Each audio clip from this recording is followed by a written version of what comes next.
Assalamualaikum warahmatullahi wabarakatuh. Nama saya Sriana dengan NIM 22381003. Saya Firdayanti dengan NIM 22381006.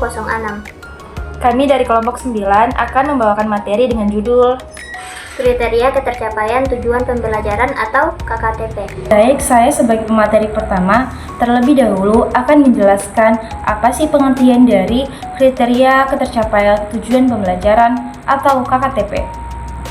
Jadi, KKTP merupakan ukuran atau standar yang digunakan untuk menentukan sejauh mana peserta didik telah mencapai tujuan pembelajaran yang telah dirumuskan oleh pendidik atau guru. KKTP menjadi acuan penting bagi guru dalam menilai kemampuan peserta didik berdasarkan indikator pembelajaran yang bersifat terukur, jelas, dan relevan dengan kompetensi yang diharapkan.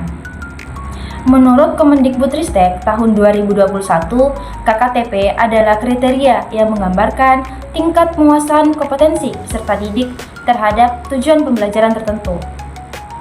KKTP digunakan untuk membantu guru menentukan apakah seorang peserta didik telah mencapai, melampaui, atau belum mencapai tujuan pembelajaran sesuai dengan kurikulum yang berlaku. Yang artinya, KKTP bukan sekedar angka nilai, melainkan deskripsi capaian kompetensi yang mencerminkan kemampuan nyata peserta didik dalam memahami dan menerapkan pengetahuan serta keterampilannya. Secara konseptual, KKTP merupakan bagian sistem evaluasi pembelajaran yang menekankan pada prinsip autentik, objektif, dan berkelanjutan. KKTP tidak hanya menilai hasil akhir belajar, tetapi juga memperhatikan proses yang dilalui oleh peserta didik selama pembelajaran berlangsung. Dengan kata lain, KKTP menjadi alat bagi guru untuk melihat perkembangan kompetensi peserta didik secara menyeluruh, baik dari segi kognitif atau pengetahuan, keterampilan atau psikomotorik, maupun sikap atau afektif. Fungsi KKTP atau kriteria ketercapaian tujuan pembelajaran memiliki fungsi utama sebagai acuan dan pedoman bagi guru dalam melakukan penilaian terhadap capaian hasil belajar peserta didik. Melalui KKTP, guru dapat menentukan sejauh mana peserta didik telah menguasai kompetensi yang diharapkan pada setiap tujuan pembelajaran. Sementara fungsi KKTP tidak hanya terbatas pada pemberian nilai, tetapi juga mencakup berbagai aspek penting dalam perencanaan, pelaksanaan, dan evaluasi pembelajaran. Adapun fungsi dari KKTP secara lebih rinci, yang pertama itu sebagai alat ukur untuk pencapaian kompetensi peserta didik.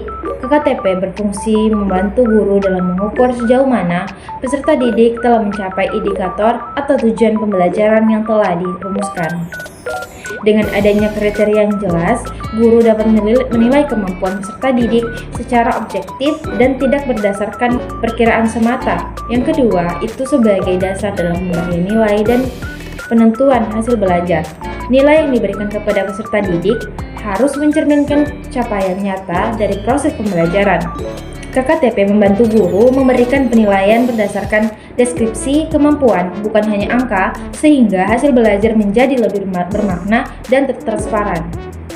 Yang ketiga adalah sebagai pedoman dalam pelaksanaan program remedial dan pengayaan. Melalui KKTP, guru dapat dengan mudah mengidentifikasi peserta didik yang belum mencapai kriteria minimal dan memerlukan pembelajaran tambahan atau remedial. Yang keempat, yaitu sebagai dasar refleksi dan evaluasi bagi guru. KKTP juga berfungsi sebagai bahan refleksi bagi guru untuk menilai aktivitas metode, strategi, serta media pembelajaran yang digunakan. Jika sebagian besar peserta didik belum mencapai KKTP, hal ini menjadi indikator bahwa guru perlu melakukan perbaikan dalam proses pembelajaran. Yang kelima, yaitu sebagai panduan dalam komunikasi hasil belajar kepada peserta didik dan orang tua. Kriteria ketercapaian tujuan pembelajaran memberikan deskripsi konkret tentang capaian peserta didik sehingga memudahkan guru untuk menjelaskan kekuatan dan kelemahan yang perlu ditingkatkan. Hal ini membantu peserta didik memahami apa yang perlu diperbaiki serta membuat orang tua lebih memahami perkembangan belajar anaknya. Yang berikutnya yaitu tujuan dari KKTP. Selain memiliki fungsi yang beragam, KKTP juga memiliki fungsi tujuan utama untuk memastikan bahwa proses penilaian pembelajaran berjalan secara adil, terukur, dan berorientasi pada kompetensi. Tujuan ini sejalan dengan prinsip utama dalam kurikulum Merdeka, yaitu pembelajaran yang berpihak pada peserta didik dan menghargai proses belajar setiap individu. Tujuan KKTP secara lebih lengkap dapat dijelaskan sebagai berikut. Yang pertama yaitu menjamin objektivitas penilaian hasil belajar. KKTP membantu guru menilai capaian belajar peserta didik berdasarkan kriteria yang telah ditentukan, bukan berdasarkan perbandingan antar peserta didik. Dengan demikian, setiap hasil belajar diukur secara objektif sesuai kemampuan masing-masing individu. Yang berikutnya yaitu meningkatkan kualitas proses dan hasil pembelajaran. Dengan adanya KKTP, guru dapat mengidentifikasi tingkat pemahaman peserta didik terhadap materi. Hasil analisis KKTP dapat digunakan untuk memperbaiki metode, strategi pembelajaran agar proses belajar lebih efektif dan sesuai kebutuhan peserta didik. Yang berikutnya yaitu untuk mendorong pembelajaran yang berorientasi pada capaian kompetensi. KKTP memastikan bahwa seluruh proses pembelajaran diarahkan untuk mencapai tujuan pembelajaran yang telah dirumuskan, bukan hanya sekedar untuk menyelesaikan materi pembelajaran. Yang berikutnya yaitu memberikan gambaran perkembangan belajar peserta didik secara menyeluruh. KKTP tidak hanya menilai aspek kognitif, tetapi juga mencakup keterampilan dan sikap. Hal ini memungkinkan guru melihat perkembangan peserta didik secara utuh dari berbagai dimensi kemampuan. Yang berikutnya yaitu membantu guru dan peserta didik memahami posisi capaian pelajaran. Dengan adanya kriteria yang jelas, guru dapat mengetahui sejauh mana tujuan pembelajaran yang telah tercapai, dan peserta didik dapat memahami letak kekuatan serta kelemahan dirinya dalam proses belajar. Yang berikutnya yaitu untuk mendukung terwujudnya penilaian yang otentik dan bermakna. KKTP menekankan pentingnya menilai kemampuan peserta didik dalam konteks nyata, seperti melalui proyek, unjuk kerja, atau refleksi diri, bukan hanya berdasarkan hasil tes tertulis. Yang berikutnya yaitu untuk menumbuhkan budaya belajar berkelanjutan. KKTP mendorong guru dan peserta didik untuk terus melakukan evaluasi dan perbaikan. Peserta didik tidak hanya berfokus pada nilai akhir, tetapi juga memahami proses pencapaian kompetensi. Bagian C, langkah-langkah penyusunan KKTP atau kriteria ketercapaian tujuan pembelajaran. Jadi penyusunan KKTP adalah proses penting untuk menentukan sejauh mana peserta didik telah mencapai tujuan pembelajaran. KKTP membantu guru menilai secara objektif, adil, dan terukur. Ada beberapa langkah-langkah penyusunannya. Yang pertama, menganalisis tujuan pembelajaran. Guru terlebih dahulu memahami tujuan dan kompetensi yang ingin dicapai peserta didik. Dari situ guru menentukan indikator yang spesifik dan dapat diukur sebagai dasar penilaian. Yang kedua, menentukan aspek dan indikator penilaian. Penilaian KKTP mencangkup 3 ranah utama, yaitu kognitif atau pengetahuan, yaitu mengukur pemahaman konsep dan teori. Afektif yaitu sikap, menilai karakter, nilai, dan moral. Yang ketiga, psikomotorik, keterampilan, menilai kemampuan peserta didik dalam praktik atau tindakan nyata. Yang ketiga, merumuskan kriteria keberhasilan. Guru menyusun kategori pencapaian seperti sangat baik, menguasai materi secara menyeluruh. Yang kedua, baik, memahami sebagian besar materi dengan baik. Yang ketiga, cukup atau memahami sebagian materi dengan kesalahan kecil. Yang keempat, kurang atau belum menunjukkan pemahaman yang cukup. Yang keempat, menetapkan teknik dan instrumen penilaian.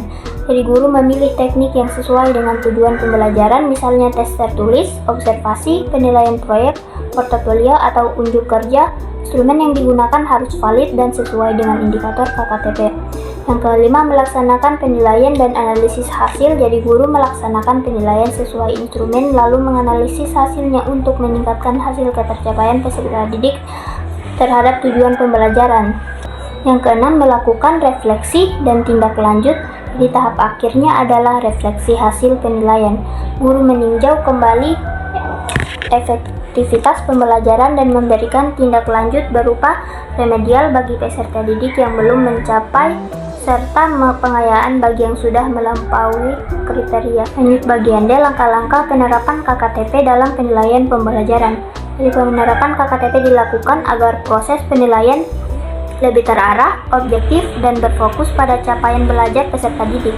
Langkah-langkahnya adalah yang pertama, menentukan tujuan pembelajaran yang akan dinilai, yaitu guru menentukan tujuan yang jelas, terukur, dan sesuai dengan aspek pengetahuan, sikap, atau keterampilan. Yang kedua, menetapkan indikator pencapaian tujuan pembelajaran. Jadi guru menyusun indikator sebagai acuan untuk menilai apakah peserta didik sudah mencapai tujuan belajar. Yang ketiga, menyusun deskripsi kriteria ketercapaian. Jadi setiap level capaian sangat baik, cukup, atau kurang diberi deskripsi yang jelas agar penilaian lebih adil dan transparan. Yang keempat, menentukan teknik dan instrumen penilaian yang tepat. Pilih teknik yang sesuai seperti tes, observasi, proyek, atau portofolio dilengkapi dengan rubrik penilaian. Yang kelima, melaksanakan penilaian sesuai rencana pembelajaran. Guru melakukan penilaian secara objektif dan sistematis, baik selama proses atau formatif maupun di akhir pembelajaran atau sumatif. Yang keenam, menganalisis hasil penilaian berdasarkan KKTP. Di hasil penilaian dibandingkan dengan kriteria dalam KKTP untuk mengetahui tingkat ketercapaian peserta didik. Yang ketujuh, memberikan umpan balik atau feedback. Guru memberikan umpan balik agar peserta didik mengetahui kelebihan dan kekurangannya serta bisa memperbaikinya. Yang kedelapan, menindaklanjuti dengan remedial dan pengayaan. Jadi peserta didik yang belum mencapai kriteria mendapat pembelajaran ulang, sedangkan yang sudah melampaui mendapat pengayaan. Yang kesembilan, mendokumentasikan dan melaporkan hasil penilaian. Jadi semua hasil penilaian dicatat secara rapi dalam bentuk nilai dan deskripsi pencapaian agar pengembangan peserta didik dapat dipantau. Yang terakhir, yang ke-10, melakukan refleksi dan perbaikan pembelajaran. Guru meninjau kembali efektivitas pembelajaran dan memperbaiki metode.